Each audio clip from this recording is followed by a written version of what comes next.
Ok, bonsoir à tous. J'espère que vous allez bien.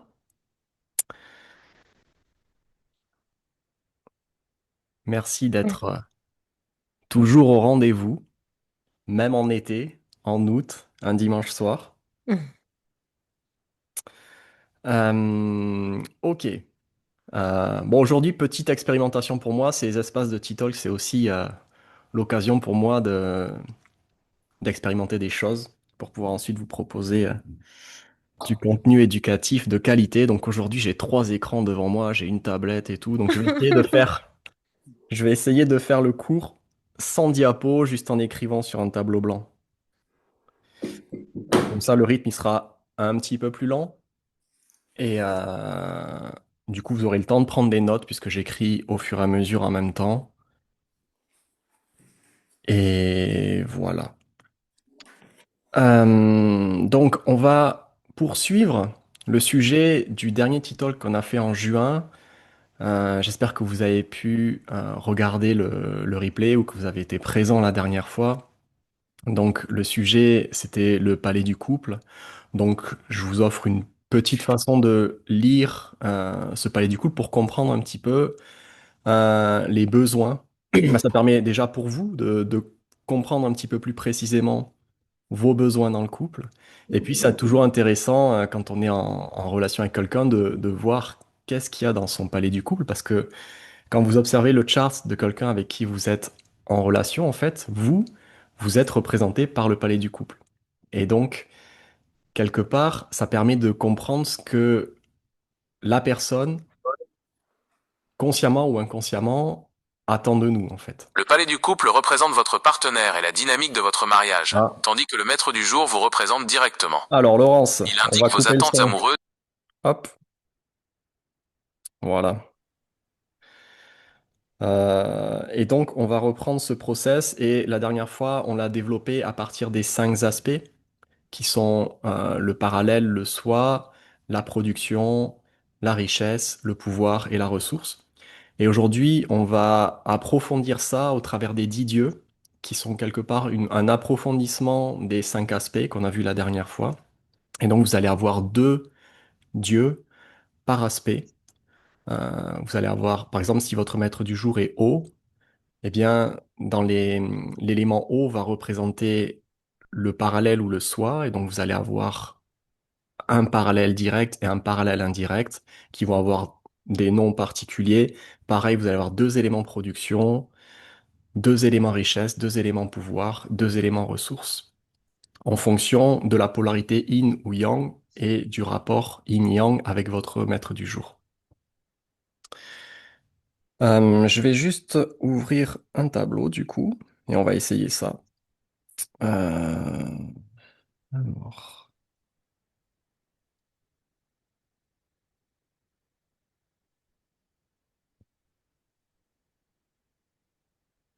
hop.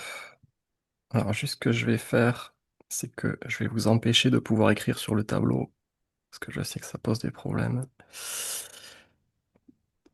Ok, allez, on y va. Donc, est-ce que vous avez tous pu voir le replay ou il y en a qui n'ont pas vu le replay et qui n'ont pas assisté au dernier T-Talk? Dites-moi dans le chat. Parce que du coup, j'ai un écran juste pour le chat maintenant. Je peux voir si vous me parlez.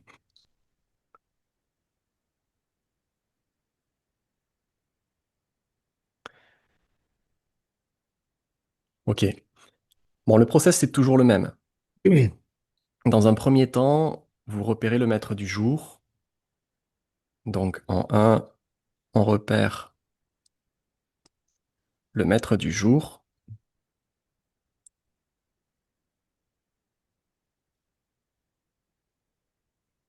Et en deux, vous repérez le palais marital. Donc, si votre chart ressemble à ça, Alors, tu fais dodo, ma puce?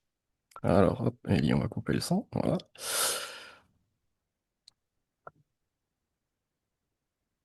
Donc, vous avez votre maître du jour ici et vous avez votre palais marital ici. Donc, vous allez repérer la branche terrestre qui se situe ici dans le palais marital. Donc, vous repérez la branche terrestre.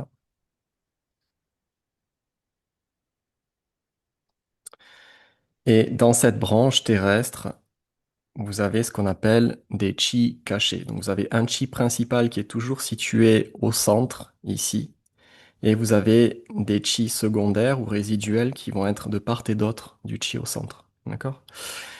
Le chi qui va être au centre représente le besoin principal ou le mode de mise en relation principal de la personne. Et les deux troncs ici sont des aspects cachés qui vont nuancer le besoin principal de mise en relation de la personne. Ok? Et donc, vous allez traduire cet élément ici en 10 dieux. D'accord?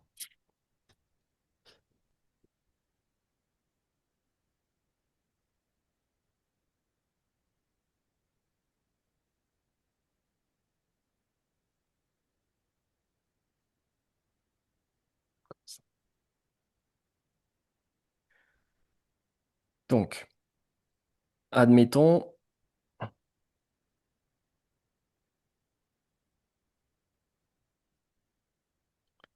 pour traduire en 10 dieux,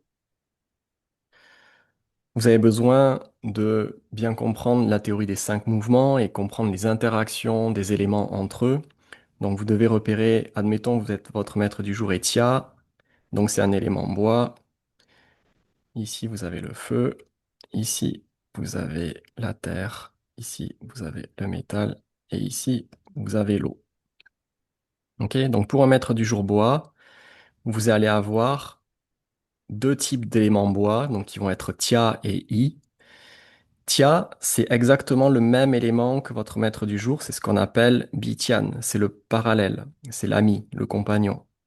Donc on va avoir compagnon.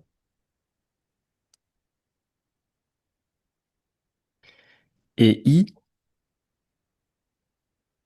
c'est ce qu'on va appeler le voleur de richesse, Tiesai, ou le rival, le compétiteur.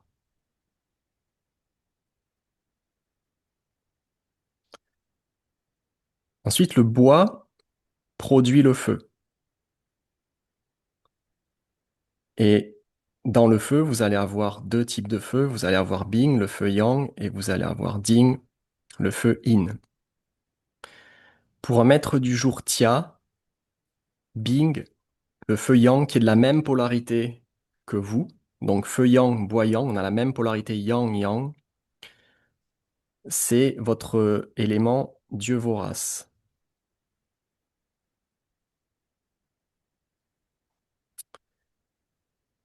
Ding, qui est l'élément production de polarité inverse au maître du jour, c'est ce qu'on va appeler le heurt l'officier.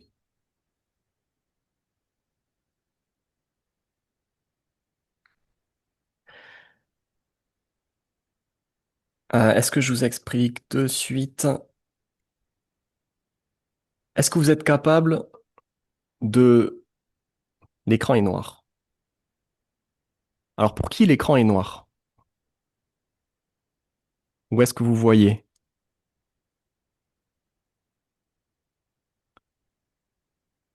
Ok, donc Catherine, ça vient de chez vous, du coup, si l'écran est noir.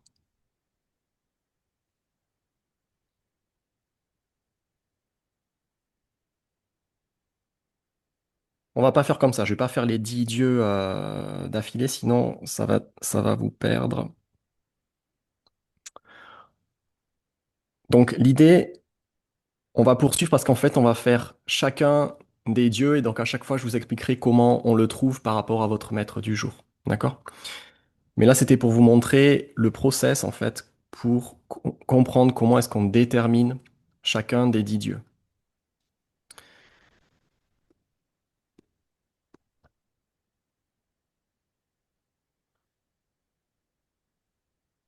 Donc, ce que vous avez besoin de savoir aussi, c'est une fois que vous avez déterminé le dieu principal de votre palais marital, vous devez essayer d'apprécier est-ce que cet élément est utile pour votre maître du jour. C'est-à-dire, est-ce qu'il est favorable ou est-ce qu'il est défavorable? Parce que ça va complètement changer l'expression du besoin relationnel. Et ensuite, vous allez avoir besoin de nuancer l'expression de ce dieu, favorable ou défavorable, avec les chi résiduels qui sont présents dans la branche terrestre.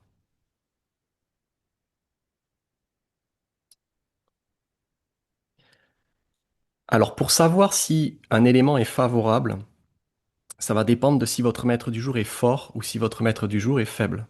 D'accord? Si votre maître du jour est fort,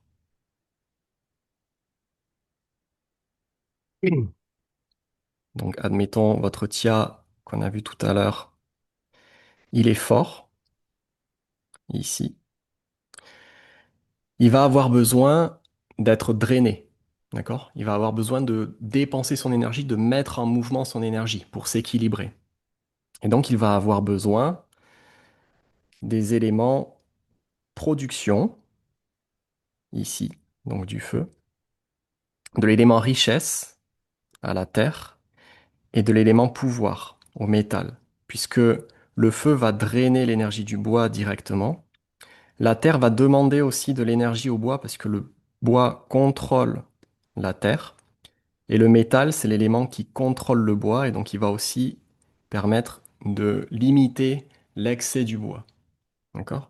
Donc si par exemple votre maître du jour est fort, ici pour le maître Tia, disons qu'il est fort, il aura besoin, les éléments qui vont être favorables pour lui vont être les éléments production, les éléments richesse et les éléments pouvoir. Donc le feu, la terre et le métal. En fait, ce maître du jour bois a besoin de feu, de terre et de métal. Par contre, si votre maître du jour est faible, cette fois, si votre Tia ici, il est faible,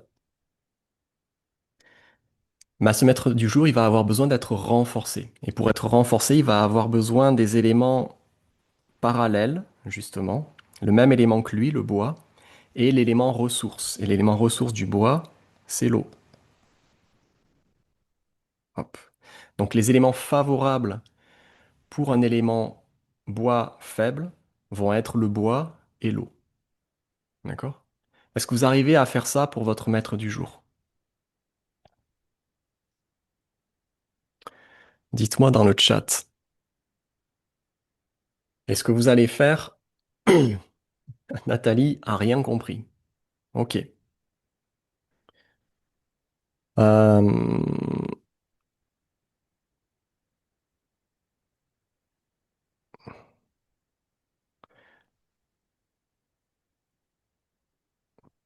Allez, donne-moi ton exemple, Nathalie.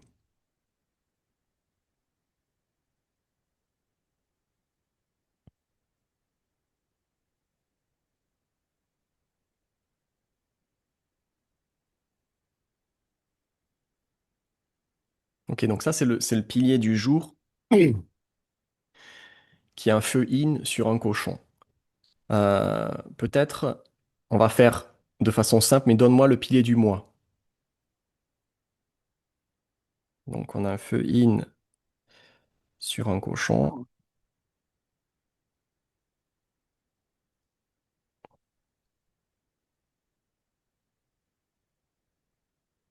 Et le mois, on a du métal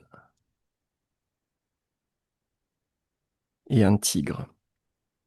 Donc, bon, et bien du coup, si tu es né à la saison du printemps, c'est la saison du bois, ton maître du jour, il est fort. D'accord? On va le faire comme ça. Ok? C'est peut-être pas tout à fait vrai, mais il y a une part de vrai. Regardez le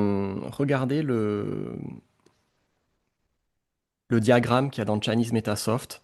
Si votre maître du jour, il est en dessous de 20%, généralement il est faible. S'il est au-dessus de 25%, généralement il est fort. D'accord? S'il est entre les deux, il est équilibré. Donc ça, c'est à voir en fonction des cas. Une façon très simple de voir si le maître du jour il est fort ou il est faible, c'est de regarder le mois de naissance. En fonction de si vous êtes né au printemps, Donc toutes les personnes qui sont nées au printemps, c'est-à-dire dans les branches euh, du tigre, du lapin Oh.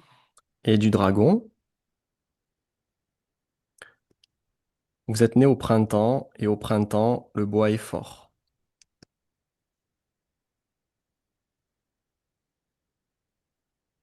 Et comme le bois nourrit le feu est fort aussi. OK? Et ça va marcher comme ça pour toutes les saisons. C'est-à-dire que l'élément de la saison va être fort quand il est dans sa saison. Et l'élément qui est nourri par la saison va aussi être fort. Et tous les autres éléments sont faibles. Donc par exemple ici, la terre, le métal et l'eau sont faibles. Donc pour ceux qui sont nés en été, c'est-à-dire soit dans un serpent, soit dans un cheval, soit dans une chèvre, ici c'est l'été et le feu est fort. Et comme le feu nourrit la terre est forte aussi.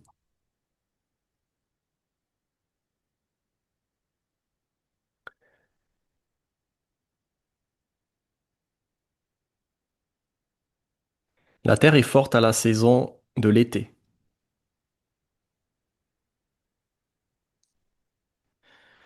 On accorde une grande importance dans le Bazeu à la branche du mois, puisque c'est elle qui crée l'environnement général du chart. D'accord? Quand vous regardez un chart, vous allez de suite voir la branche du mois. Et la branche du mois, si c'est l'été, ben vous imaginez un paysage chaud, sec, d'accord? Et forcément dans un paysage chaud et sec, l'eau elle est faible. Et le bois il est sec. D'accord? C'est très imagé au départ, hein, la pratique du Bazi. Si vous êtes né au printemps, ben, vous visualisez cette énergie du bois qui traverse la terre là. Donc du coup, le bois est fort, il y a cette énergie ascendante. Vous voyez qu'au printemps, il faut passer davantage la tondeuse, il faut couper les arbres, il faut tailler, il faut guider la croissance. Et vous voyez que la terre, elle est faible puisque le bois, il traverse la terre, il puise l'énergie de la terre. D'accord? Et de façon concomitante, le printemps, c'est le moment où les jours se rallongent progressivement, donc l'énergie du feu commence à prendre de la force progressivement jusqu'à être à son maximum en été. D'accord? C'est très relié à la nature. Fin septembre, c'est l'automne, c'est la saison du métal. La terre produit le métal, donc la terre, elle est drainée, donc elle est faible en automne. Donc ça, c'est pour l'environnement. Ensuite, au sein de cet environnement, vous allez pouvoir trouver d'autres éléments qui vont équilibrer, qui vont renforcer le déséquilibre ou qui vont atténuer ce déséquilibre. Et vous allez pouvoir vous retrouver peut-être avec des maîtres du jour qui sont très très faibles ou très très forts ou plutôt équilibrés parce que ben, malgré tout, même en été, si vous êtes en plein océan, ben, il y a beaucoup d'eau. D'accord? Donc on peut toujours trouver des endroits où les éléments ils vont s'équilibrer. Qu'est-ce qui se passe en été? Tout le monde va à la mer pour profiter de l'énergie de l'eau.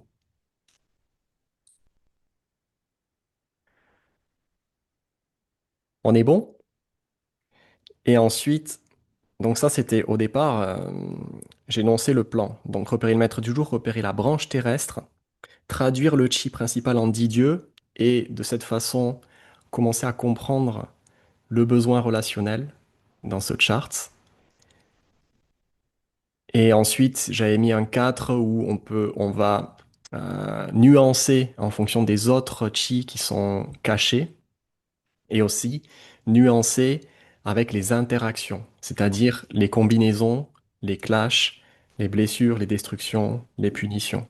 Mais ça, je pense qu'on n'aura pas le temps aujourd'hui. Voilà, voilà.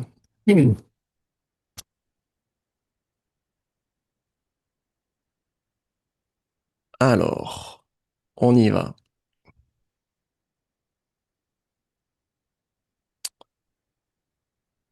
Hop.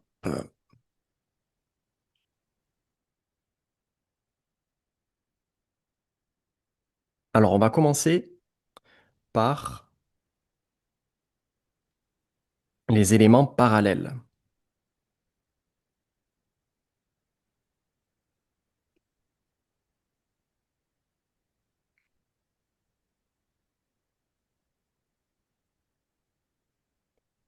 Donc, je vous ai dit qu'il y avait deux dieux en lien avec l'élément parallèle, qui est le même élément que le soi. Donc, si vous êtes un maître du jour O-Yang, par exemple, vous allez avoir l'O-Yang et l'O-Yin qui vont être les mêmes éléments que vous.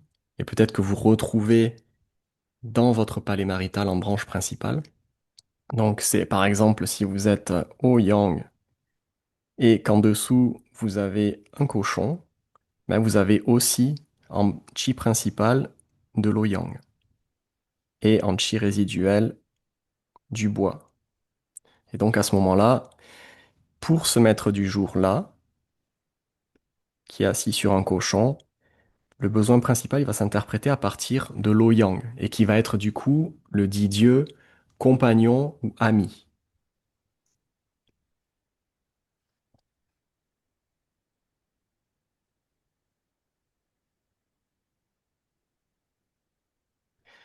Qu'est-ce qui fait cet élément ami ou compagnon? Il renforce le maître du jour puisque c'est exactement le maître du jour, le même élément que le maître du jour. Ok? Donc, qu'est-ce que ça va exprimer comme besoin?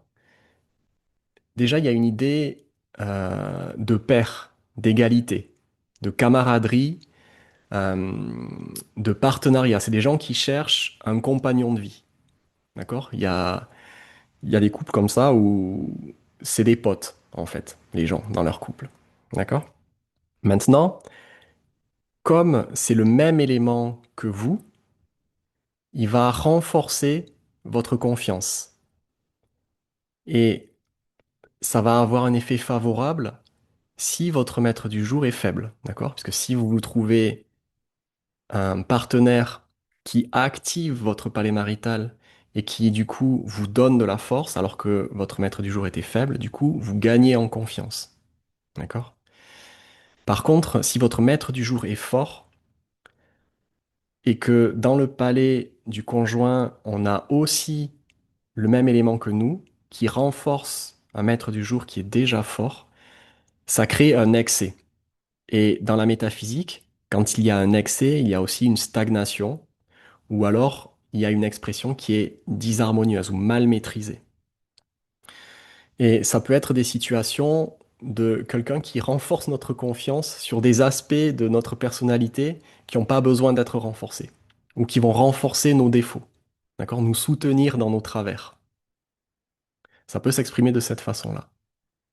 Mais en tout cas, quand vous voyez cet élément ami dans le palais marital de quelqu'un, c'est quelqu'un qui cherche du partenariat, qui cherche à partager des valeurs communes avec son conjoint.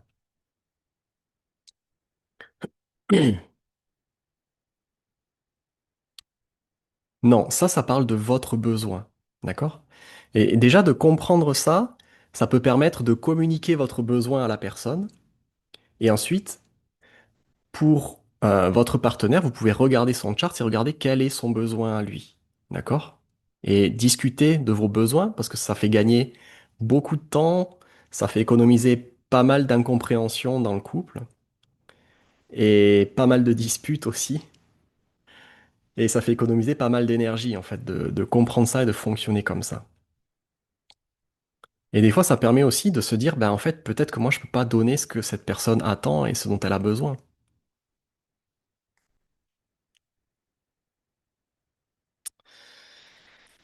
Ensuite, le deuxième élément parallèle, ce que je vous ai appelé le voleur de richesse,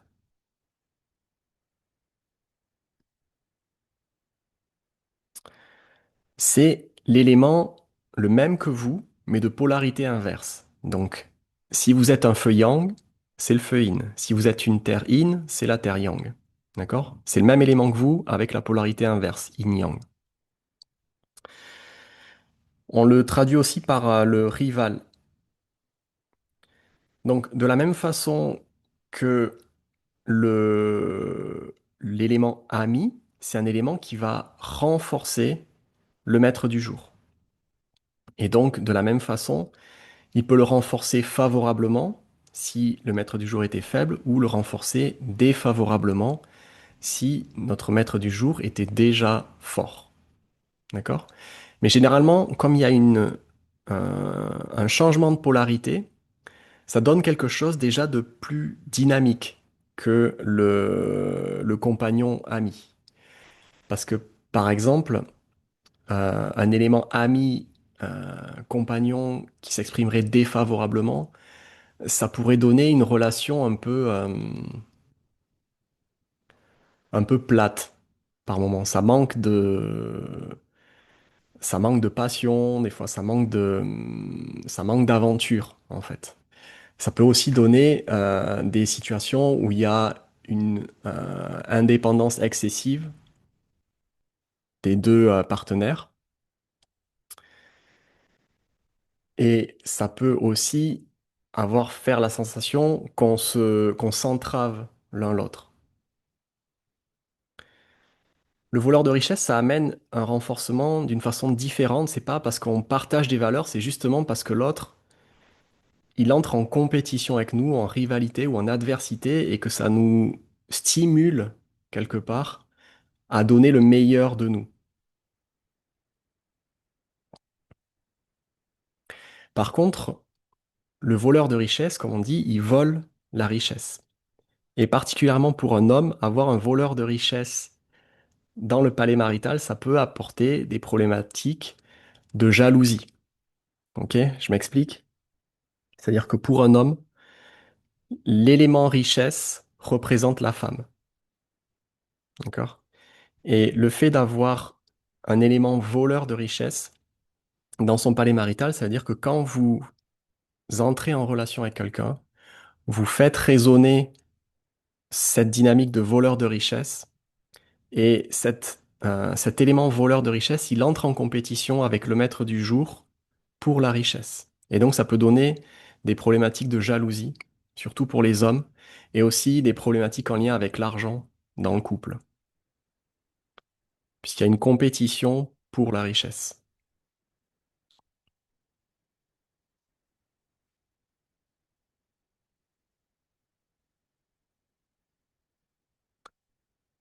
C'est bon pour vous? Allez, on continue. On va passer aux éléments production.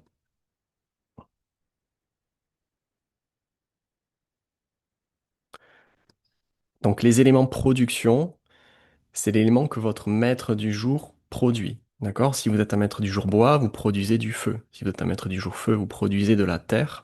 Si vous êtes un maître du jour terre, vous produisez du métal. Si vous êtes un maître du jour métal, vous produisez de l'eau. Et si vous êtes un maître du jour eau, vous produisez du bois. Et donc, vous allez avoir ce qu'on appelle le dieu vorace, qui est l'élément de même polarité que vous.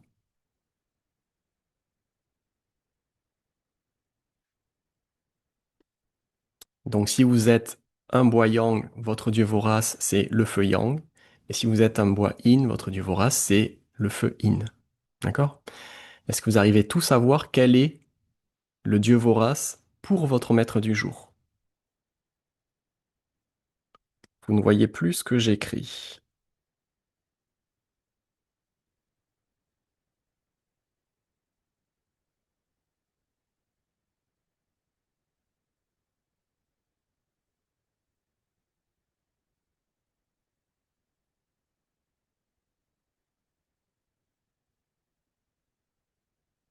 Hop.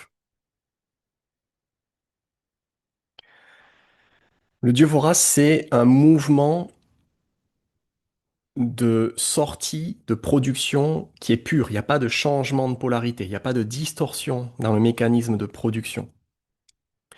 Donc l'expression, elle se fait sans entrave. Elle se fait inconditionnellement, directement. Ça parle d'un besoin d'expression dans le couple. Donc c'est des gens qui vont parler beaucoup et c'est des gens qui ont besoin que tout soit dit. C'est des gens qui ont un besoin d'authenticité. Hop.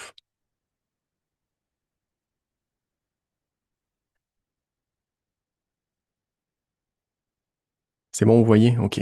Allez, impeccable. Les gens qui ont un dieu vorace aussi, c'est des gens qui aiment le confort, le luxe et le plaisir. C'est des gens qui ont un besoin de connexion. C'est la façon dont votre énergie va connecter aux autres. Donc, c'est des gens qui ont besoin de sensualité. Mais dans leur sensualité, dans leur sexualité, ce qui compte pour eux, c'est la connexion, vraiment. Donc, de la même façon, vous devez évaluer si cet élément production, il est favorable pour votre maître du jour ou s'il est défavorable.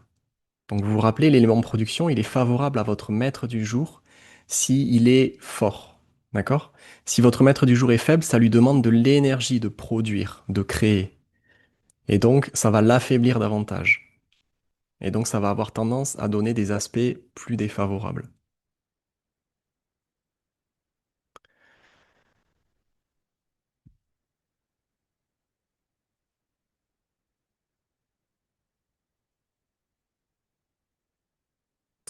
Et quand ce dieu vorace s'exprime de façon défavorable, euh, comme il y a cette dimension de confort, de plaisir, c'est des gens qui vont être un peu dans la complaisance ou la paresse affective. Ils vont pas faire d'efforts, en tout cas. Et, euh, et un besoin défavorable de connexion aussi, bah, ça peut être dans cette expression du plaisir de ne pas arriver à rester dans la relation. Ok, d'avoir envie de sortir de la relation.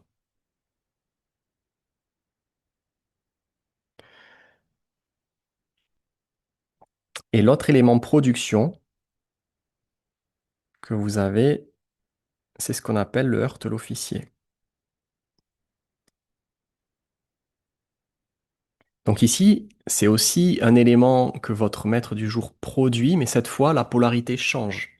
Si votre maître du jour est yang, c'est l'élément production yin, et si votre maître du jour est yin, c'est l'élément production yang. Ok? Donc ici, c'est une expression un peu distordue, et généralement, on l'appelle l'énergie du performeur en anglais. C'est-à-dire il y a une idée de performance, c'est-à-dire que dans la production, dans la créativité du dieu vorace, par exemple, qu'il n'y a pas de distorsion yin-yang, le point de centrage de l'expression, c'est soi. C'est pour ça qu'on est dans l'expression. On exprime ce qu'on a dedans. Et pour le heurte l'officier, le point de référence, c'est l'extérieur. Donc le heurte l'officier, il va produire, mais pour impressionner, pour performer, pour voir quelle réaction il va susciter chez l'autre.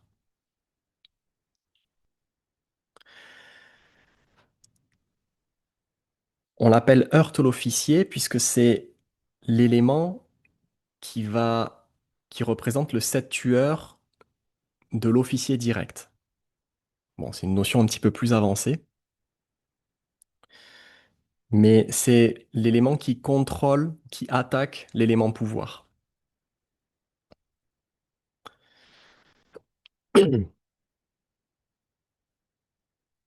Donc là, comme le point d'intérêt, il est à l'extérieur, il y a une idée de charisme aussi, qui est importante dans le dieu vorace, dans le heurte l'officier. Donc c'est une créativité qui est faite pour en mettre plein les yeux aux autres. Ok? Donc ça parle aussi d'expression, mais ça parle aussi de casser les codes en permanence.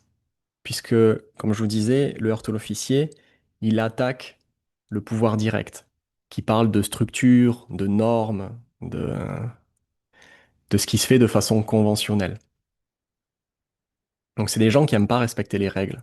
C'est des gens qui n'aiment pas respecter l'autorité, les gens qui ont un heurte l'officier qui est fort. Alors, quand les deux partenaires ont Dieu vorace dans leurs charts avec des maîtres du jour plutôt forts, bah, c'est plutôt Alors, dans le palais marital ou dans leur charts? Mais dans tous les cas, si les maîtres du jour ils sont forts, avoir un dieu vorace dans son chart, c'est plutôt une bonne chose, puisque ça met en mouvement l'énergie du maître du jour qui est forte et qui stagnerait s'il n'a pas de voie de sortie pour son énergie.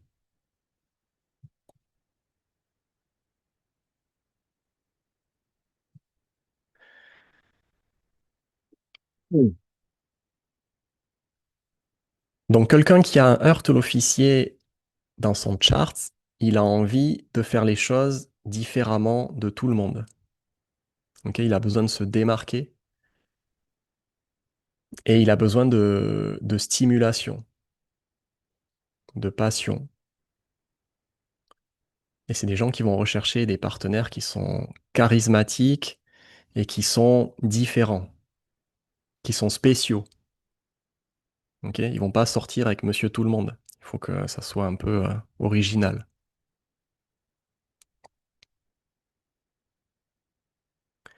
Et donc, si vous êtes en couple avec quelqu'un qui a un heurte l'officier, vous pouvez pas lui proposer une relation posée, plan-plan. Ça va pas marcher au bout d'un moment. Donc, c'est intéressant de voir ça quand même.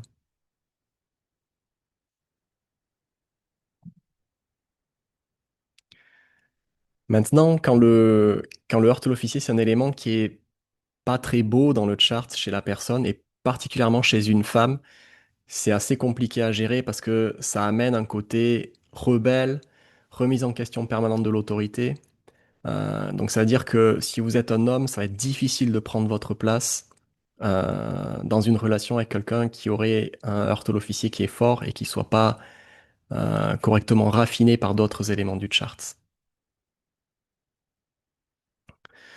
Et ça peut être des gens qui, dans leur expression, ils peuvent être assez facilement blessants s'ils en ont envie.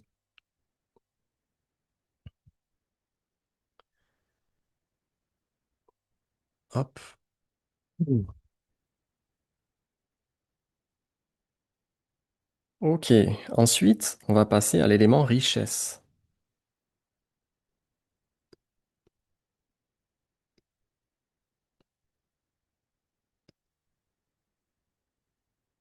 Donc, dans l'élément richesse, vous allez avoir deux éléments, deux dieux qui vont être la richesse directe, Chang-Tsai, et la richesse indirecte, d'accord, qui vont s'exprimer de façon complètement différente. La richesse directe,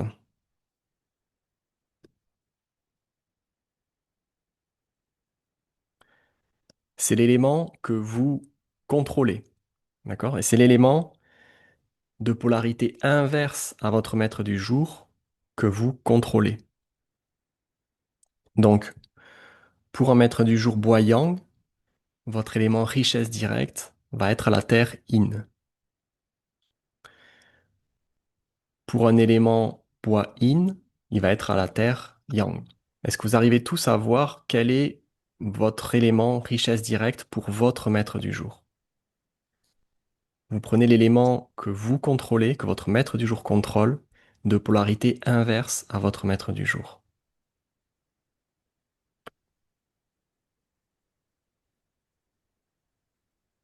Ouais, voilà, si vous n'arrivez pas à faire si vous savez pas comment vous y prendre, vous regardez juste dans Chinese Metasoft et c'est écrit RD, richesse directe.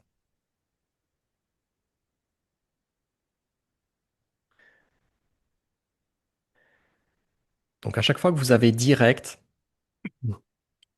euh, après c'est une mauvaise traduction direct parce que c'est la traduction de Zhang.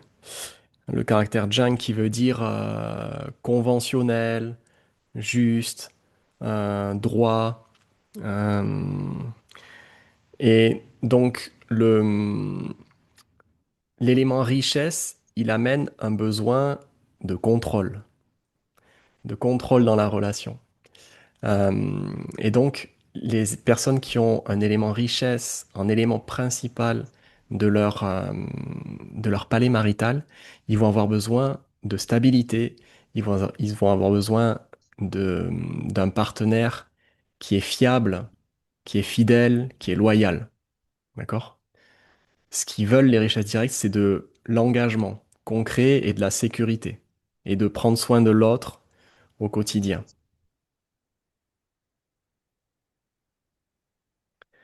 Par contre, quand la richesse directe est défavorable, par exemple parce que votre maître du jour est faible, imaginez-vous, votre maître du jour, par exemple, c'est de l'eau, et la richesse directe, elle est au feu. D'accord? Et vous visualisez une eau qui est faible, qui veut contrôler ou éteindre un feu. D'accord? Elle peut pas. OK? Et c'est quelqu'un pour qui la vie est un incendie permanent où elle essaie de contrôler. Et donc, c'est une personne qui va avoir la sensation de manquer de contrôle. Et les personnes qui ont la sensation de manquer de contrôle, ben, qu'est-ce qu'elles font? Elles sont contrôlantes. D'accord? Avec leur entourage. Ça se manifeste d'une façon disharmonieuse. Donc, c'est des gens qui sont excessivement contrôlants et qui sont aussi excessivement matérialistes. Puisque l'élément richesse parle de notre rapport à la matière. Il y a l'argent, bien sûr, mais il y a tout ce qui est, tout ce qu'on possède dans la matière. Tout ce qu'on possède, qu'on contrôle. Et ça peut aussi donner des relations qui sont basées sur la matière, sur le matériel, en fait. Des relations un peu utilitaires, pour payer moins d'impôts, pour économiser du loyer, des choses comme ça. On reste dans la relation pour des mauvaises raisons. Richesse directe, c'est RD. Quand vous avez RED dans Chinese Metasoft, il parle de ressources directes, qu'on va voir tout à l'heure.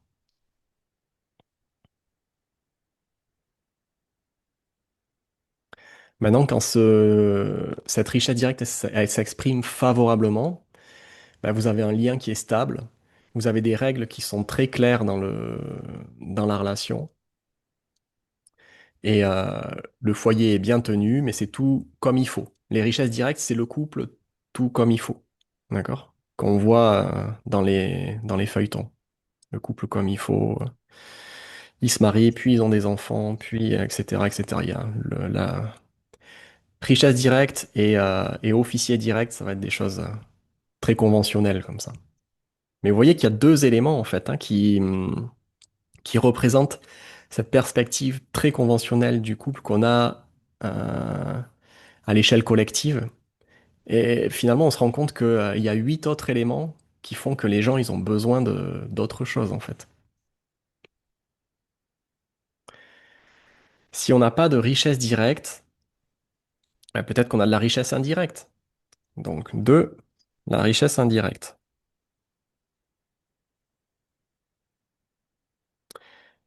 Si vous n'avez pas d'un élément, ça veut dire que dans cette incarnation-là, l'expression des qualités de cet élément est moins un sujet pour vous que pour des personnes qui ont cet élément dans son chart. Ok? Et c'est aussi se dire que c'est les qualités que porte cet élément. C'est peut-être pas des qualités que vous allez essayer de cultiver parce que même si vous y mettez beaucoup d'énergie, vous n'arriverez jamais à exprimer des qualités qui sont très fortes de cet élément. Même si, sauf si cet élément est amené par le pilier de chance, le pilier de 10 ans. Dans ce cas-là, on considère qu'il y a un apprentissage qui peut se faire, puisque le pilier de chance, il dure 10 ans, donc pendant 10 ans, on a le temps quand même d'expérimenter une énergie, un archétype, ses qualités, ses défauts, et du coup, il y a quand même quelque chose d'acquis à l'issue d'un pilier de chance, si par exemple vous avez eu un pilier de chance de richesse directe. Ok. Mais encore faut-il que dans ce pilier de chance, la richesse directe, elle soit de bonne qualité. Si vous rencontrez un pilier de chance avec une richesse directe de mauvaise qualité alors que vous l'avez pas dans votre chart, ça va pas forcément donner quelque chose de super à la fin. Il faudra pas s'appuyer forcément sur ça.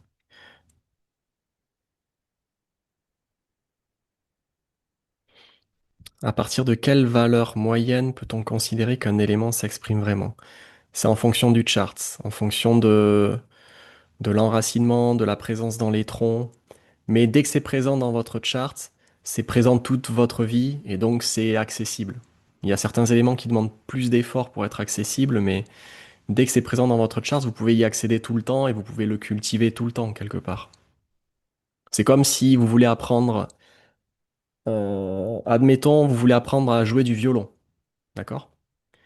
Et il y a quelqu'un, son chart, il y a un violon dedans, donc c'est-à-dire qu'il a son violon sur lui tous les jours. Et quelqu'un qui aurait pas de violon dans son chart, eh ben, il faut qu'il attende tous les 10 jours qu'il y a un violon qui arrive pour s'entraîner dessus. Ben, c'est exactement ça, en fait, quand vous avez les éléments qui viennent avec le temporel ou les éléments qui sont présents déjà dans votre chart. Et c'est pour ça que c'est intéressant de connaître et de se familiariser avec chacun des éléments qui sont dans son chart, puisque c'est sur ça qu'il faut s'appuyer, in fine, pour déployer nos forces et nos qualités, en fait. Ce que vous n'avez pas, ben, vous l'avez pas, et puis vous appuyez-vous sur les autres pour apporter cet élément-là, plutôt que de dépenser des quantités énormes d'énergie pour essayer de cultiver une qualité qui va jamais être vraiment. Après, il y a des techniques hein, si vraiment il vous manque un élément pour maximiser la cultivation de cet élément avec le temporel, avec des pratiques taoïstes, des choses comme ça. Mais bon, c'est dépenser beaucoup d'énergie pour ça. Il faut avoir une vraie stratégie derrière alors. Euh, Maître du jour Taeyang, ma richesse directe, et Ta Loin, si votre maître du jour est Taeyang.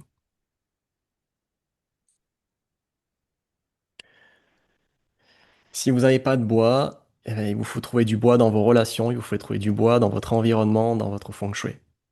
Vous allez voir, je dis souvent ça pour les élèves, le feng shui, le feng shui. Il faut aller chercher dans le feng shui en fait. C'est pour ça que le feng shui, c'est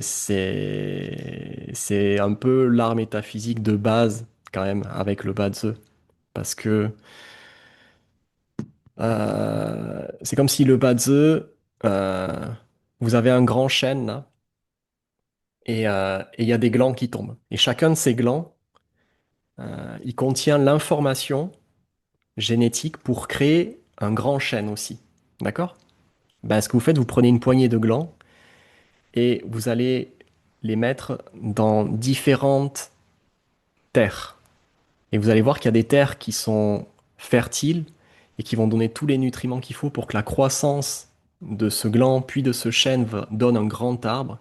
Et puis il y a des terres qui sont sèches, où il y a beaucoup de vent, où il y a beaucoup de soleil, et il n'y a pas de conditions. Et ben même si au départ il y a toute l'information, tout le potentiel pour arriver à faire un immense chêne, mais votre chêne il va arriver à cette hauteur-là et puis il va se faire couper par la première tempête qui vient. D'accord? Et c'est pour ça dans les arts métaphysiques, on accorde autant d'importance au feng shui, à l'environnement dans lequel vous vous placez.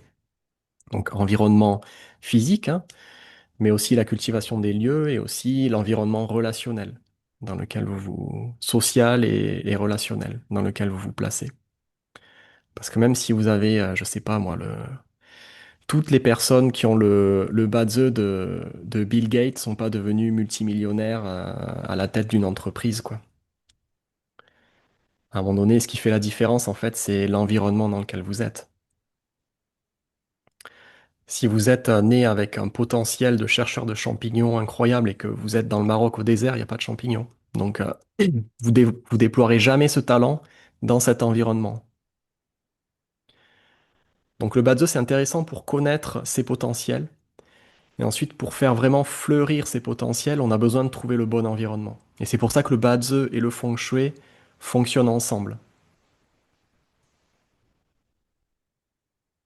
Voilà, petite digression, parce que je lance une formation de Feng Shui à la rentrée, c'est pour ça aussi.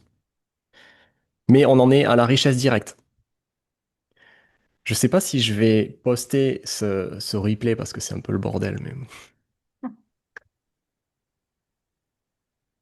mais c'est aussi pour vous montrer que moi j'aime bien aussi faire comme ça, parce que les arts métaphysiques, finalement, les moments où l'information dont vous avez besoin vient, c'est pas en travaillant des cours grand 1, grand 2, grand 3, grand 4, grand 5, A, B, C, D. En fait, ça marche jamais comme ça.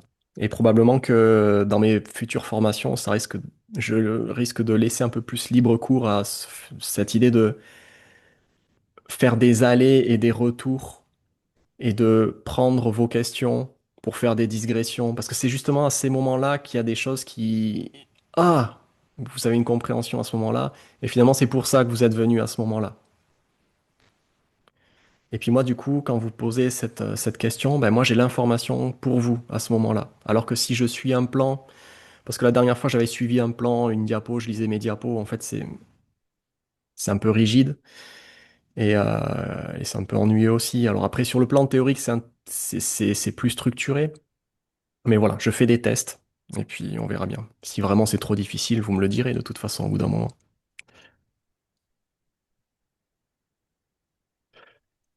Ok, on en était à la richesse indirecte. La richesse indirecte, c'est aussi l'élément que vous contrôlez, mais de la même polarité que vous. Ok? Donc, euh, il y a quelque chose de très différent de la richesse directe, euh, parce que dans l'expression de la richesse indirecte, ça parle aussi de rapport de contrôle, mais de contrôle du risque. D'accord? Et les besoins des personnes qui sont en richesse indirecte, bon, ils ont besoin de mouvement, d'aventure, d'opportunités. Ils ont besoin de choses nouvelles. C'est des gens qui veulent découvrir des nouvelles choses. Et il y a une idée de générosité immense. Et souvent, la richesse indirecte, quand elle est défavorable, c'est des gens qui vont être très dépensiers parce qu'ils sont trop généreux. C'est la personne qui va systématiquement payer le resto à tout le monde et qui va se mettre dans le rouge pour ça. Ok. On en a comme ça dans les groupes d'amis. Et, mais du coup, c'est des gens qui ont une générosité immense et qui ont besoin d'un environnement de couple et relationnel qui est chaleureux et fluide. Et c'est des gens qui aspirent à l'abondance. C'est un mindset très abondance, hein, la richesse indirecte. Par contre, quand cet élément il est défavorable, bah, c'est des gens qui ont du mal à gérer la ressource matérielle, du coup qui dilapident facilement, on paraît que c'est une générosité, ou qui sont dans une forme aussi de manque d'engagement dans la relation, et qui sont très dépensiers, voire gambleurs, ou qui ont des problèmes avec le jeu.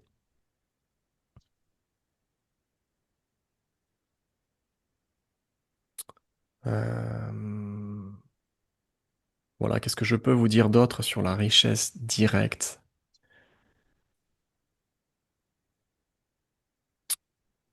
Donc défavorable si votre maître du jour est faible, hein, parce que votre maître du jour, il n'a pas la capacité de maîtriser cette richesse, et donc il peut aussi s'éparpiller par ce besoin de nouveauté et d'aventure.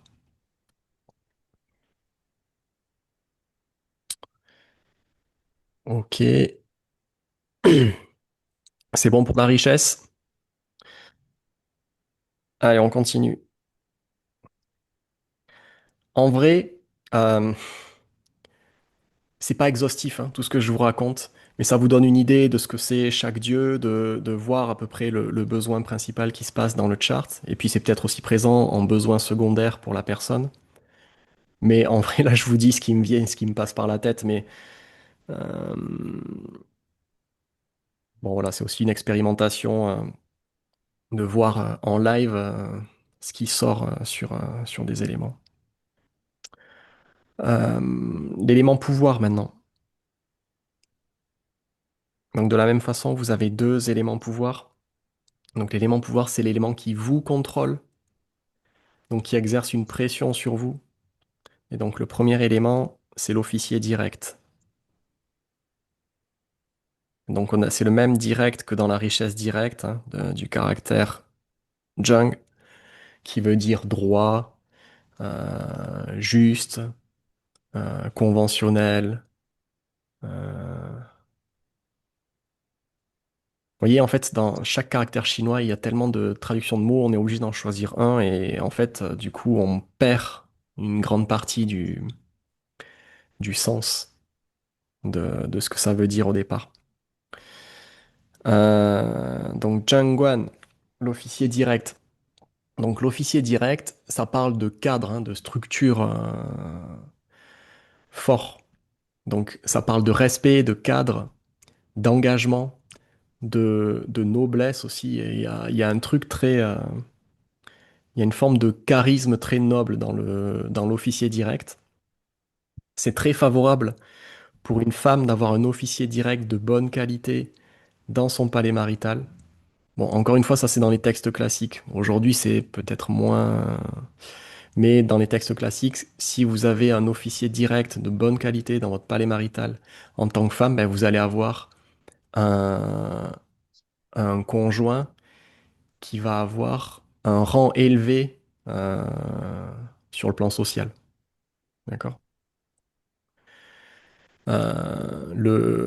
Il y a une idée de prestance dans l'officier direct, c'est le diplomate ou l'ambassadeur. Vous voyez, il y a un truc un peu costard, cravate, prestance. Et donc, besoin de cadre, besoin de respect, besoin de structure, besoin d'avoir des règles claires dans la relation et sens du devoir. Je fais ce que je dis ce que je fais, je transige jamais. Officier direct, s'il est de bonne qualité et qu'il est fort.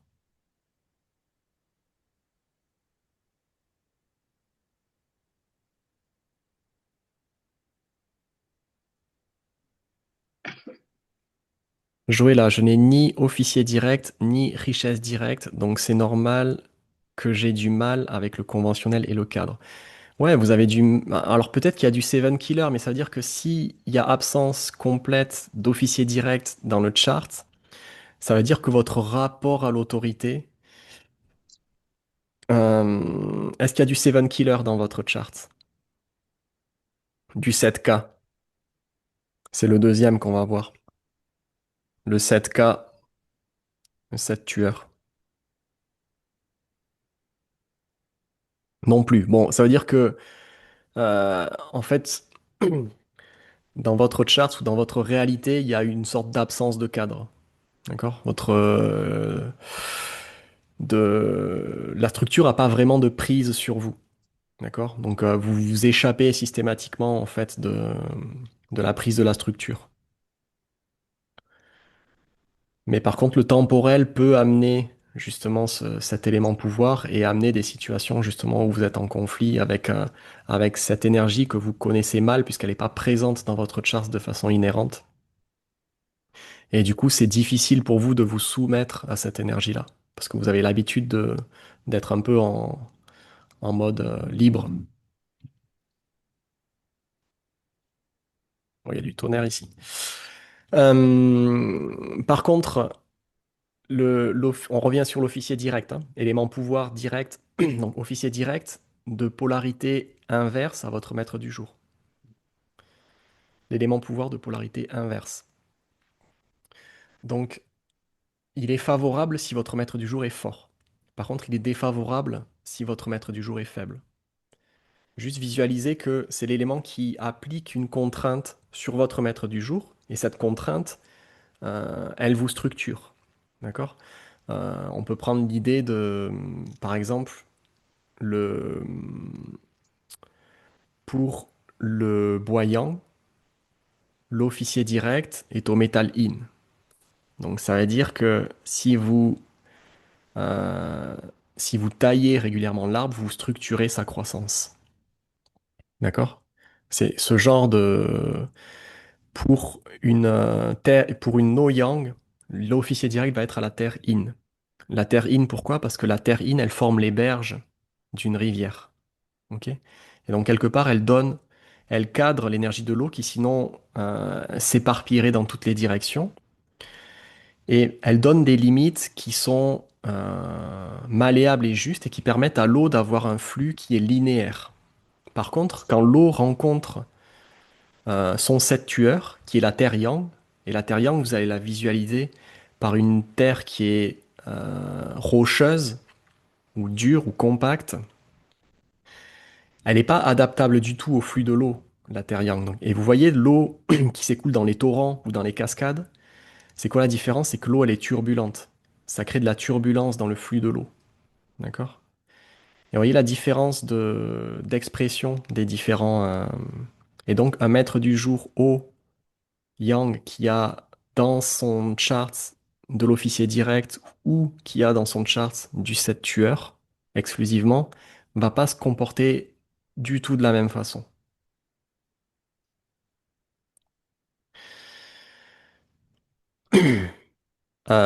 Et donc, officier direct, donc on revient, besoin de respect, besoin de cadre, besoin d'engagement, de règles claires, de structure, de sens du devoir. Et quand c'est défavorable, ça peut donner de la rigidité. Les règles, les règles, les règles, c'est comme ça, et puis on transige jamais. Alors que dans un environnement relationnel, vouloir tout rigidifier autour de règles trop strictes, bah, au bout d'un moment, ça tue la relation, quoi. Euh, la pression du devoir, euh, une forme d'excès de conformisme aussi. C'est comme ça qu'il faut faire, c'est comme ça que tout le monde fait, de prendre le collectif euh, pour, euh, pour conformer la relation, en fait. Et ça peut donner aussi un manque de peps et de spontanéité. Encore l'officier direct quand il est trop fort, qu'il est défavorable.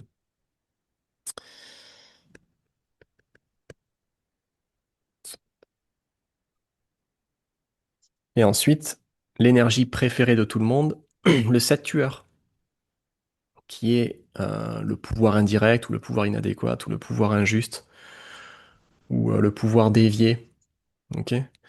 Donc là, c'est l'énergie du guerrier, le 7 tueur. Donc c'est l'élément pouvoir de même polarité que votre maître du jour. Donc ça veut dire que c'est l'élément avec lequel il y a le plus de friction. C'est-à-dire que c'est les deux éléments qui s'opposent au sein des 5 mouvements. Et comme en plus ils ont la même polarité, ça accentue ce rejet comme les deux mêmes pôles d'un aimant, en fait. Et ça crée de la friction, du conflit, généralement. Et donc, c'est des limites qui s'appliquent généralement de façon moins agréable que l'officier direct. Donc, quand quelqu'un a du 7 tueur dans son palais du couple, c'est une énergie de guerrier, d'accord? Donc, c'est des gens qui ont besoin d'intensité, d'accord? C'est aussi une autorité qui est pas directe, le 7 tueur, d'accord? C'est l'autorité acquise, c'est ce truc de faire ses preuves. Euh, C'est une énergie qui est très présente chez les sportifs de haut niveau. Il y a cette idée aussi dans le Saturne de dépasser ses limites. Euh, euh, et de... Ouais, il y a une énergie un peu brute, intense, voire violente, en fait, dans le Saturne. Ok. Et quand il est favorable, les gens qui ont un Saturne qui est favorable dans leur palais marital, c'est des gens qui recherchent des partenaires qui ont une forme de charisme, qui ont une forme d'aura, mais différent du hurting officer qui cherche des gens qui sont spéciaux ou originaux. Là, c'est des gens qui imposent en fait, qui ont une forme d'aura de guerrier en fait. C'est des gens qui recherchent aussi un partenaire protecteur.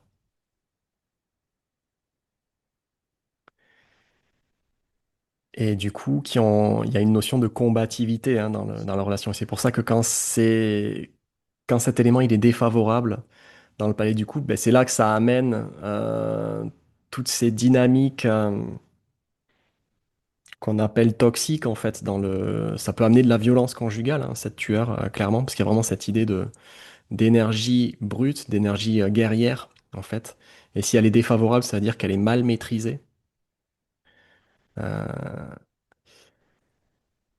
Qu'est-ce que ça peut amener aussi? Donc ça peut amener du conflit, ça peut amener du contrôle, ça peut amener de la manipulation, puisque c'est l'énergie qui nous contrôle. Et donc si notre maître du jour il est faible, bah, ça donne de l'emprise en fait, hein, l'élément qui nous contrôle. On peut pas vraiment se sortir de cette pression qu'exerce l'élément pouvoir du 7 tueur.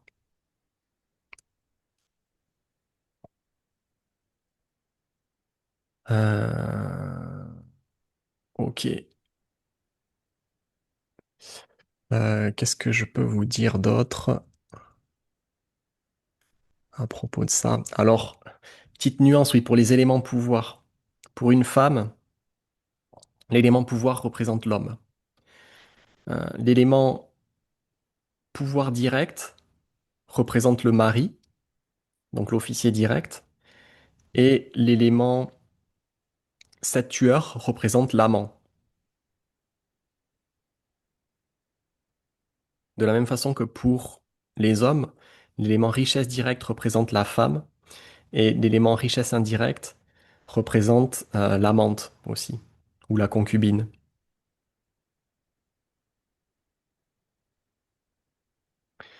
Et donc le fait d'avoir le 7 tueur dans le palais marital pour une femme, euh, traditionnellement, on n'aime pas trop voir ça parce que ça peut amener des thématiques de violence, mais c'est aussi parce que comme le 7 tueur représente l'amant, bah, pour quelqu'un qui est en lien avec une personne comme ça, euh, si votre besoin à vous, par exemple, c'est de l'officier direct ou de la richesse directe, et que vous vous mettez en relation avec quelqu'un pour qui le besoin il est associé à un 7 tueur, ça va être difficile de concilier vos besoins de conventionnel avec un 7 tueur qui a besoin d'intensité, et même de... Vous savez, les couples 7 tueurs, c'est les couples, où ils s'engueulent, puis ils se séparent, puis ils se remettent ensemble, puis ils s'engueulent, puis ils se séparent, puis ils se remettent ensemble, puis ils se trompent, puis ils se remettent ensemble. C'est des trucs un peu comme ça.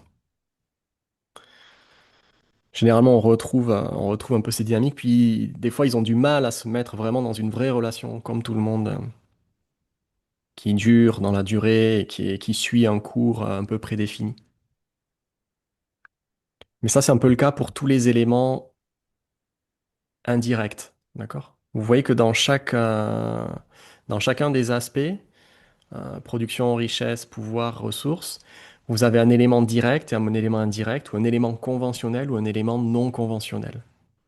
Et quand vous vous mettez avec quelqu'un, ou quand vous avez un élément non conventionnel dans votre palais du couple, bah, il faut aussi peut-être essayer de ne pas forcer pour avoir une relation comme tout le monde. D'accord? Parce que ça sera sûrement jamais vraiment le cas. D'accord? Et ça représente 50% des gens, hein, au final. Donc des fois, ça permet aussi de déculpabiliser. Bah oui, ma relation, elle est bizarre. Bah, c'est ce que vous avez expérimenté là, et puis c'est ce à quoi vous aspirez aussi. Donc, ok. Est-ce qu'il y a quelque chose que je vous ai pas dit? Non, c'est bon, je pense que ça va aller. Parce que je pense que j'ai dépassé 21h10. C'est pas grave, on continue. Puisque de toute façon, il reste plus que les éléments ressources.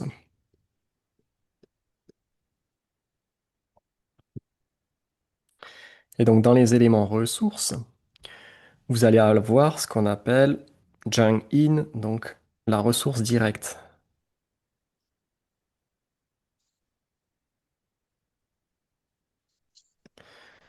Donc, qui sera noté RED dans Chinese Metasoft.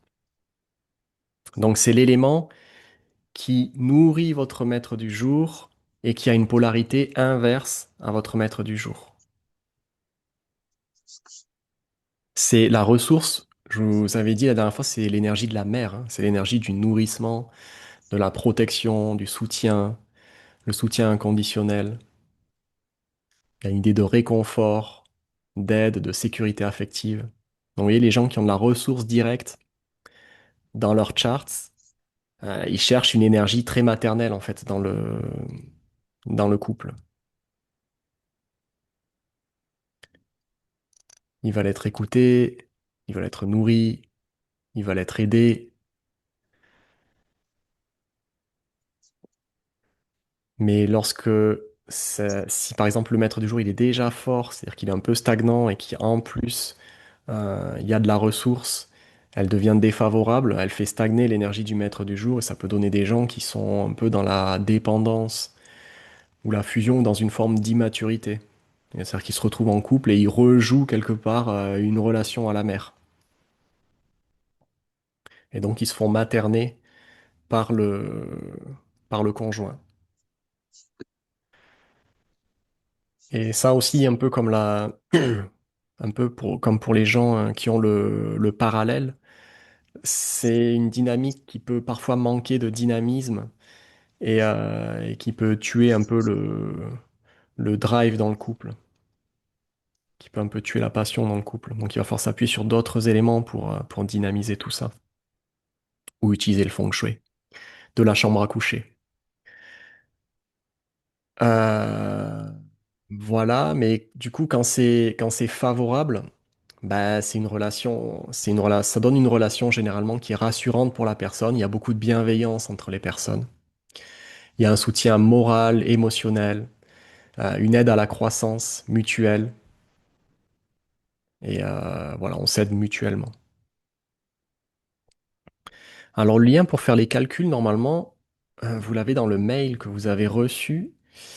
Euh, bon, je vais vous l'envoyer. Hop, je vous le mets là.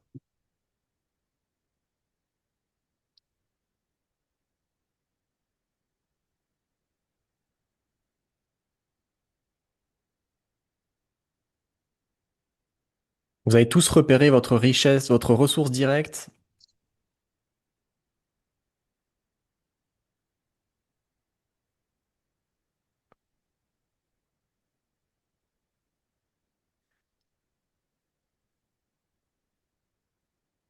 Hop. Et ensuite, le dernier élément, ça va être la ressource indirecte. Pian in. Donc ici, vous avez un élément ressource, donc qui vous nourrit votre maître du jour, qui va être noté REI dans Chinese Metasoft, et qui nourrit votre maître du jour sans changement de polarité. Donc par exemple, si votre maître du jour est au yang, votre ressource indirecte est au métal yang. Si vous êtes une terre yang, la ressource indirecte est au feu yang, et ainsi de suite. Vous faites votre propre calcul en fonction de votre maître du jour. Donc la ressource indirecte, euh, les éléments ressources de façon générale, sur un contexte profiling du Badze, par exemple, il parle du fonctionnement de l'intellect, de votre perception du réel. Ok? Si Nathalie, en fait, dans le tableau, à côté de chaque élément, tu as noté normalement le, le dit Dieu associé à l'élément. Et c'est pas écrit dans les pourcentages, mais c'est dans le tableau des 8 caractères. Donc je vous disais que la ressource, elle est associée à un aspect intellect, un aspect stratégie. Les gens qui ont beaucoup de ressources, c'est des gens qui réfléchissent beaucoup. D'accord? Pourquoi? Et c'est pour ça que ça peut donner des relations un peu statiques quand c'est fort et que c'est défavorable. Mais si vous voulez, l'élément ressource, si par exemple vous êtes ici, vous avez votre maître du jour, il a son élément production ici. Donc c'est la production, c'est la mise en mouvement de votre énergie. Ok? Et vous avez votre élément ressource qui est là et qui nourrit votre maître du jour. Mais en fait, dans le diagramme des cinq mouvements, en fait, la ressource, c'est l'élément qui contrôle la production. Donc, qui empêche ou qui limite l'expression de la production. Ok? Donc, si votre ressource, elle est très forte ici, eh bien, par le biais de cette relation de contrôle, elle empêche le mouvement d'expression de la personne. Et donc, vous savez, c'est les gens qui vont faire plein de formations, qui vont apprendre plein de choses, et qui vont jamais se lancer, en fait. Qui vont réfléchir beaucoup, beaucoup, beaucoup avant de s'exprimer, qui vont analyser beaucoup, qui vont suranalyser leur environnement. Et la ressource directe, c'est un aspect très intellectuel, très mental, conventionnel. Et donc, c'est une pensée qui est assez rationnelle et structurée. Et par contre, la ressource indirecte, c'est une pensée qui est plus cerveau droit, qui est plus intuitive, qui est plus dans une forme de ressenti subtil et non conventionnel. D'accord? Donc généralement, quand la ressource indirecte, elle est de bonne qualité dans un chart, la personne, elle a une bonne intuition. D'accord? Elle a un bon sixième sens. Elle a des bonnes capacités de perception, de choses assez subtiles. Par contre, quand elle est de mauvaise qualité, soit ça fait que vous n'avez pas du tout d'intuition, ou ça peut être aussi, quand c'est de mauvaise qualité et que c'est fort, ça peut être que votre intuition, elle est un peu troublée, ou vous avez du mal à utiliser correctement cette intuition, ou alors elle vous nuit plus qu'autre chose, c'est-à-dire que vous ressentez des choses que vous n'avez pas envie de ressentir, et donc vous n'arrivez pas à faire quoi que ce soit, et ça vous encombre plus qu'autre chose. Ok? Pourquoi est-ce que je vous raconte ça?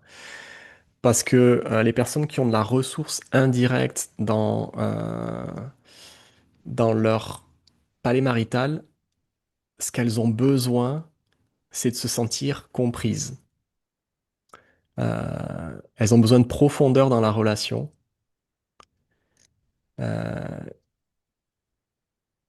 Généralement, c'est des personnes qui se mettent avec des gens qui sont justement qui représentent cette énergie de la ressource indirecte, en fait, des gens qui sont intuitifs, qui sont très dans le lien non conventionnel. Alors, le palais de vie, c'est encore autre chose. C'est on va l'utiliser le palais de vie pour des interprétations un peu plus spirituelles. Mais c'est encore un autre sujet là. Là, quand on parle de ça, on parle de choses qui sont terre à terre, d'accord? Des vrais trucs dans la matière. Comment on se met en relation avec notre conjoint? Quel est notre rapport à la richesse? Comment est-ce qu'on a tendance à réfléchir? Comment est-ce qu'on a tendance à mettre en mouvement notre énergie? Comment est-ce qu'on a tendance à se connecter aux autres? Et ensuite, quand vous allez regarder les palais de vie, les palais de l'âme, les palais du corps, tous ces autres piliers, c'est encore d'autres courants du Bazeux qui ont une vocation plus spirituelle et qui ont des modes de lecture qui sont différents. Là, aujourd'hui, on regarde pas le palais de vie. Ok? Donc, on en est à Pianine, la ressource indirecte. Donc, des gens qui ont besoin d'un lien intuitif et profond, qui ont aussi besoin d'une relation qui est non conventionnelle, en fait, où notre façon d'entrer en lien et de se comprendre euh, est différente. Euh, c'est une capacité à se soutenir aussi mutuellement, mais de façon subtile aussi. Et encore une fois, les gens qui ont beaucoup de ressources indirectes, c'est des gens qui ont la sensation de ne pas être compris, d'être incompris. Et donc, quand vous avez la ressource indirecte, il y a ce truc de j'ai besoin d'être compris. Et souvent, les problématiques qu'on a pour les personnes qui ont beaucoup qui ont une ressource indirecte dans le palais du couple, la difficulté qu'ils rencontrent des fois, c'est que ils ont besoin d'être compris, mais ils expriment pas leurs besoins. C'est genre, puis des fois, il y a des dingueries, genre, Je voulais que tu le comprennes sans que je te le dise. Ah, ça, c'est typiquement un truc de ressources indirectes, dans un palais du couple qui s'exprime de façon un peu disharmonieuse. D'accord? Il y a un besoin, une attente que l'autre nous comprenne sans qu'on exprime clairement nos besoins.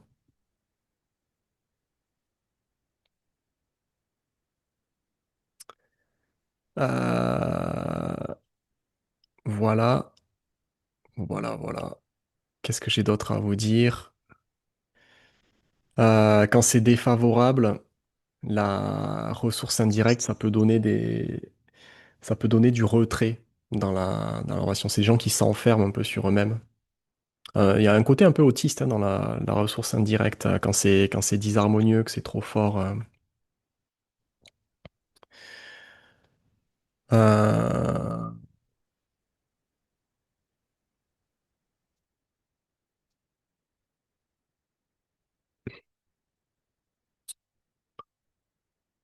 je pense que je vous ai dit tout ce qui me passait par la tête. Est-ce que vous avez des questions? On peut regarder un exemple si vous voulez.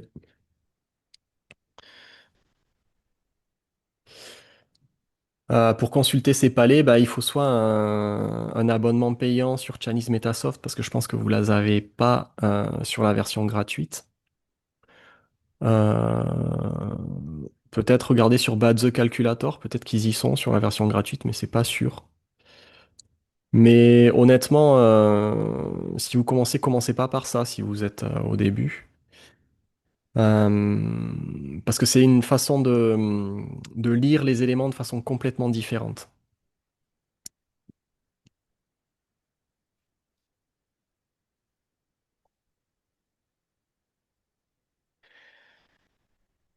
Ok, on a fait le tour des 10 dieux.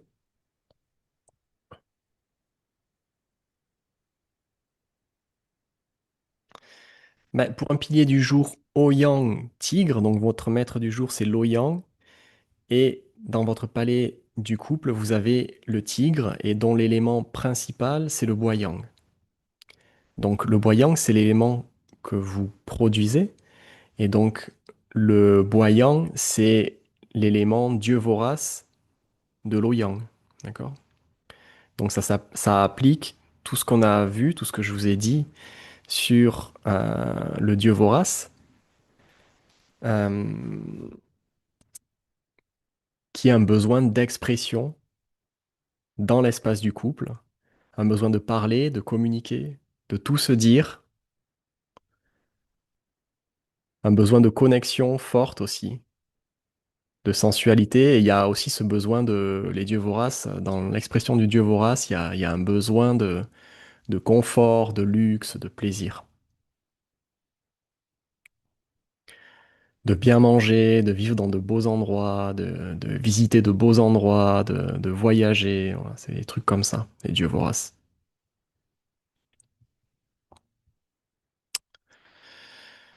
Allez, quoique 21h25. Allez, je fais juste le dernier, Pascal Ding Buffle. Ding Buffle, donc on a un feu in sur un buffle. Dans le buffle, le chi principal, c'est la terre in. D'accord? Donc, la terre in pour le feu in, qu'est-ce que c'est? C'est aussi le dieu vorace, puisque le feu produit la terre. Il n'y a pas de changement de polarité entre le feu in et la terre in. Et donc, on est dans une expression pure du maître du jour. Et donc, on rejoint ce que je viens de dire dans l'expression du dieu vorace.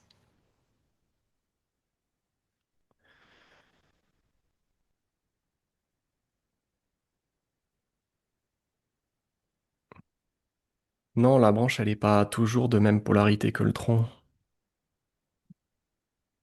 Pas forcément.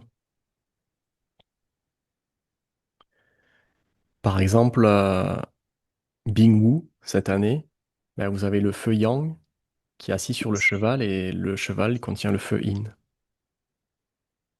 Maintenant, la polarité de la branche, oui, c'est une branche yang. Mais dans les troncs cachés, et c'est ce qui nous intéresse, c'est du feu yin.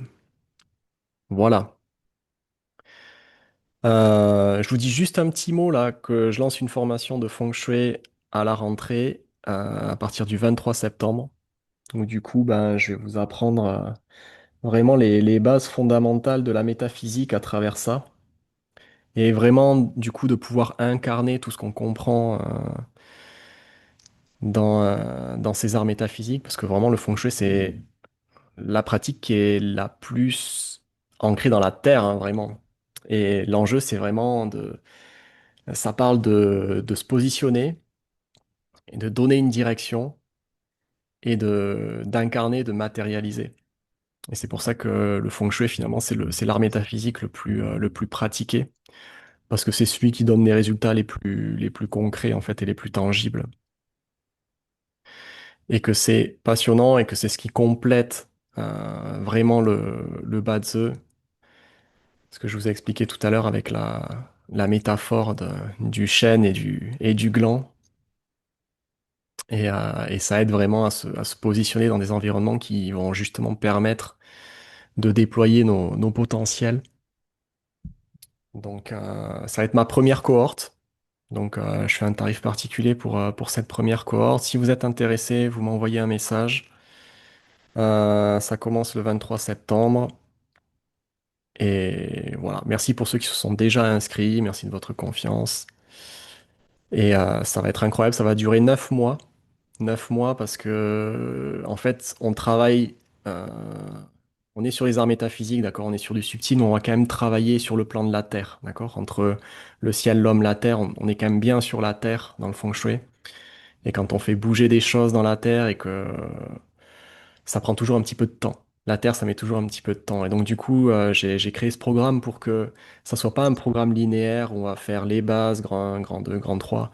En fait, on va commencer direct à tracer le plan de là où vous êtes, d'apprendre à comprendre un peu comment est-ce que vous pouvez vous aligner le mieux possible avec votre lieu et on va empiler les connaissances au fur et à mesure pour que vous les mettiez en pratique de suite et que vous voyez comment ça réagit dans votre réalité. C'est ça qui est intéressant au final. Non, je vous ai pas envoyé de mail pour cette formation. Encore, j'ai juste fait un post, mais j'étais tellement pris là, et là il faut vraiment que je m'y mette parce que c'est bientôt. Mais je vais vous faire une vidéo de présentation que je vous enverrai par mail. De toute façon, si vous vous êtes inscrit sur le T-Talk, vous recevrez une vidéo de présentation de la formation de Feng Shui, soit la semaine prochaine, soit la semaine d'après, et où vous aurez plus d'informations. Mais du coup, voilà, l'idée, grosso modo, ce que je vous appreniez à faire, c'est vous aligner le mieux possible avec votre lieu, comprendre comment le lieu il influe sur vous et votre déploiement. Vous allez donc apprendre à lire l'environnement, à lire votre lieu, et vous allez apprendre à bien sûr à traiter, à cleaner quand c'est nécessaire, et à poser une information, à créer un remède en fait pour votre lieu. Donc je vous apprendrai un peu comment ça marche, comment est-ce qu'on crée une intention, et comment est-ce qu'on place une intention, on charge un objet pour en faire un remède. Comment on fait un échange d'énergie quelque part avec le subtil et en lien avec le lieu. Alors quand vous n'avez pas les plans, il faut des plans.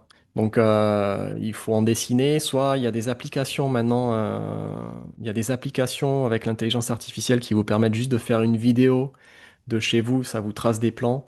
Sinon, il faut prendre le temps de tracer des plans. Euh, ouais, sans plan, vous n'allez pas pouvoir travailler. Donc il faut des plans. C'est un peu manuel, il y a un peu de travail pratique dans le feng shui, mais c'est bien parce que ça nous ramène dans la matière. Parce que le Bazi, c'est formidable, en fait, on a plein d'informations et tout, mais au bout d'un moment, on est là, on réfléchit, on remue des informations. Puis des fois, on sait pas trop quoi en faire. Et bien sûr, on ajuste nos postures, on ajuste nos relations, mais voilà. Et donc ça complétera aussi bien ceux qui ont déjà appris le Bazi, parce qu'en fait, vous allez voir que le feng shui, en fait, c'est un mode d'application et de traitement de nos problématiques. Mais ça vient connecter avec le Bazi, ça vient connecter avec le Qigong, ça vient connecter avec le I Ching. Et au final, si vous pratiquez ces trucs-là, après, vous pouvez aller dans le feng shui et puis vraiment matérialiser votre intention. Et c'est ça qui est chouette. Donc voilà, je vous laisse pour ce soir. Merci encore de me faire confiance, de venir m'offrir ce terrain de jeu pour m'exercer à la pédagogie. C'était un peu bordélique ce soir, mais c'était un test. Je me doutais que ça serait un petit peu comme ça. J'espère que vous avez eu des informations qui vont vous être utiles, qui vont vous aider à comprendre des choses sur vous et sur les gens qui vous entourent. Et puis on continue tous les mois. Là maintenant, ça fait un peu plus de 2 ans là que je fais les TikTok. Donc merci de me suivre et on va continuer à faire évoluer ça. Et puis je vais continuer à vous proposer des choses en lien avec les arts métaphysiques chinois régulièrement. Voilà. Et le Badze, je vous avais promis que je lancerai un Badze Fondation à la rentrée, mais vu le retard que j'ai pris, je pense que ce sera plutôt en fin d'année, voire en début d'année prochaine. Donc pareil, sur le modèle du Feng Shui aussi. Voilà, voilà. Si vous voulez plus d'informations, vous m'envoyez un message, soit un mail, soit un message sur Facebook, et de toute façon, vous recevrez de l'info sur la formation à venir. Et je vous souhaite tous une super soirée et une super fin d'été. Prenez soin de vous parce qu'il y a encore pas mal de feu et que ça va secouer encore un petit peu cette année du cheval de feu. Et que l'enjeu, c'est de tenir sur la durée jusqu'à la fin de 2027. Donc, oui, parce que cette formation de Feng Shui, on va mettre l'accent sur la santé, en fait, aussi. Donc, comment est-ce qu'on utilise le Feng Shui en santé pour diagnostiquer et pour traiter des pathologies? Faut pas dire ça, hein, mais en vrai, dites-vous que quand vous allez consulter chez un thérapeute, un sophrologue ou un médecin chinois, vous allez le voir une fois par semaine, une fois toutes les 2 semaines, pendant 1 heure. Peut-être vous allez prendre des plantes, peut-être vous allez faire un peu d'exercice à côté, mais le lieu, il s'arrête jamais en fait. Il vous influence 24 heures sur 24, 7 jours sur 7, 365 jours par an. En fait, on devrait toujours commencer par ça. C'est ce que je pense. Mais bon. Voilà. Allez, je vous laisse, j'arrête de parler et on se retrouve le mois prochain. Ciao, ciao.